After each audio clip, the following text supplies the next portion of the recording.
Ohtani occupies a dugout differently than most players. Not loudly. Not with the performed energy of a teammate who has decided that enthusiasm is his contribution. But with a quality of attention that the people around him have noticed and commented on, in the careful way that athletes comment on the things they most respect, rarely, directly, and only when asked. He watches.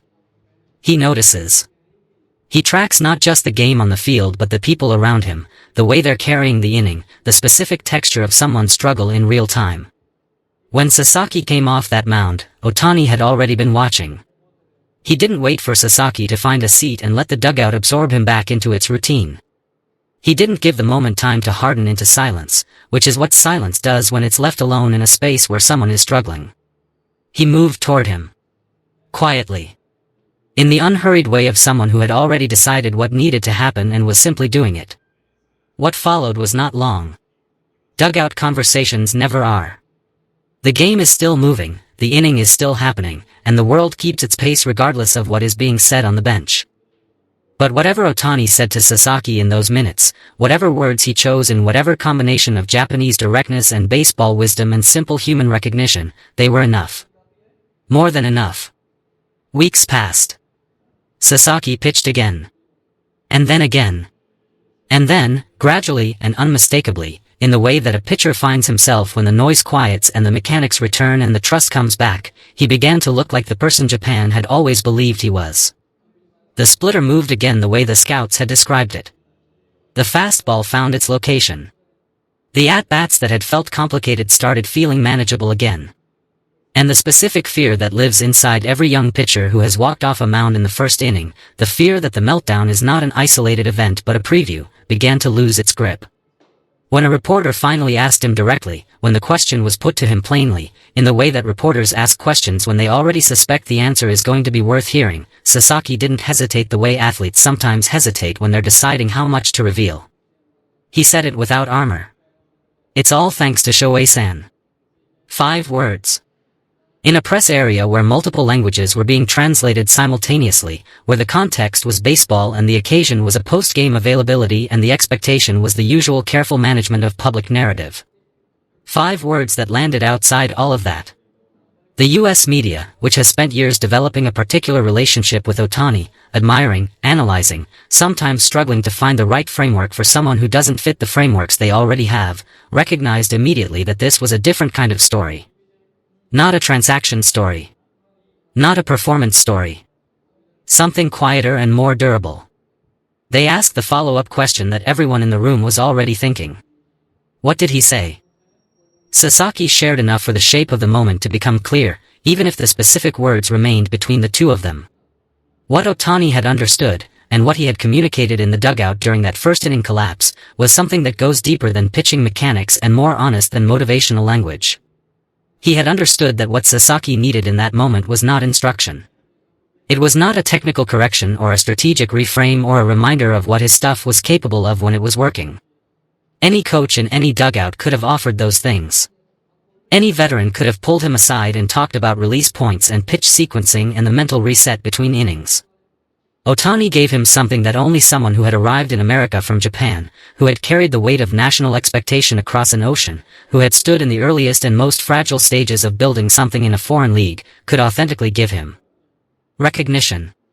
He told Sasaki that he knew this feeling. Not as a performance of solidarity, not as the kind of thing you say because it sounds right, but as someone who had lived a version of it, who understood what it meant to be young and Japanese and talented and 6,000 miles from everything familiar, with an entire country's investment in whether you succeeded or failed on a Tuesday night in April.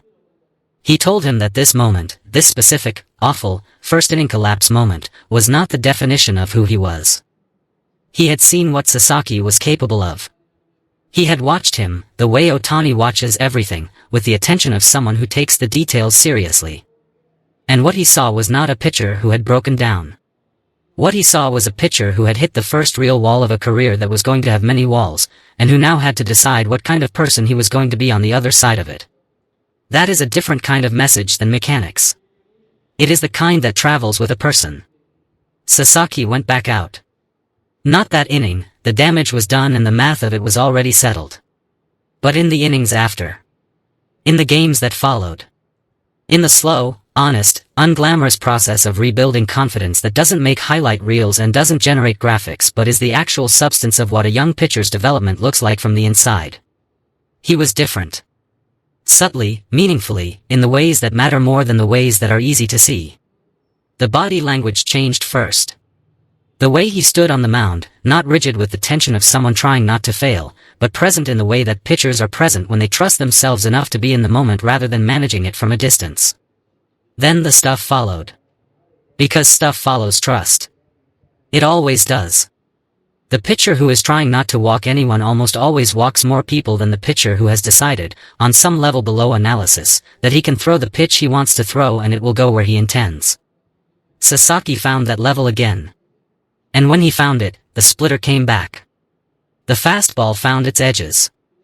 The hitters who had felt comfortable in the early at-bat started feeling something different, the specific discomfort of facing a pitcher who has stopped being afraid and started being dangerous. The comeback was complete. Not because the first inning hadn't happened.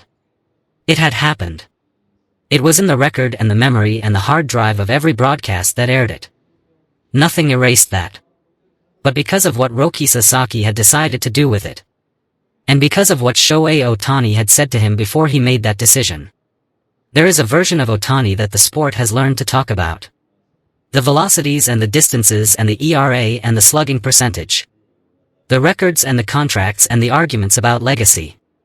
The structural uniqueness of what he does on a baseball field that no framework built before him was designed to contain. All of that is real. Every number is earned. Every argument has its basis in what he has actually done. But Roki Sasaki is not talking about any of that.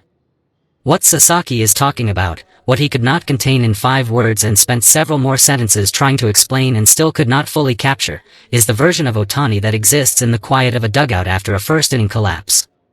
The version that moves towards someone instead of away from them.